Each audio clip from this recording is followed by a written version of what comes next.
திருநங்கைகள் மசோதாவில் சட்ட திருத்தம் மேற்கொள்ள வலியுறுத்தி தென் மாநில திருநங்கைகள் சங்கத்தை சேர்ந்த பிரதிநிதிகள் இன்று டெல்லி பயணம் மேற்கொள்ள உள்ளனர். சென்னை பத்திரிகையாளர்கள் மன்றத்தில் செய்தியாளர்களை சந்தித்த திருநங்கைகள் கடந்த ஆகஸ்ட் மாதம் நிறைவேற்றப்பட்ட மசோதாவில் திருநங்கைகளுக்கான பாதுகாப்பு, உதவித்தொகை உள்ளிட்ட எந்தவிதமான சரத்துகளும் தெளிவாக இல்லை என குற்றம் சாட்டினர்.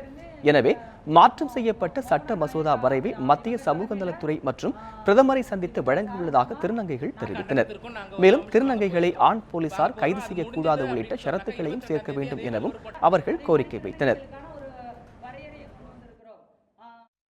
திருநங்கைகளுக்கான பாதுகாப்பு உரிமை சட்டங்கள், அதுக்கு அடுத்து மருத்துவ வசதிகள், எந்த மாதிரியான மருத்துவ வசதிகள் திருநங்கைகளுக்கும் திருநங்கை பெரியவர்களுக்கும் வேண்டும் அப்படிங்கிற அடிப்படை வாழ்வாதாரத்து குறித்த ஒரு மசோதா தான் நாங்கள் ரெடி பண்ணியிருக்கிறோம்.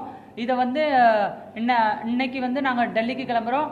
நாளை மறுநாள் மற்ற எல்லா அமைச்சர்கள்கிட்டையும் இந்த எங்களோட மசோதாவை தமிழகம், கேரளா, அதாவது சவுத் இந்தியாவில் இருக்கிற எல்லா திருநங்கைகள் சார்பாக நாங்கள் ஒப்படைக்க இருக்கிறோம்.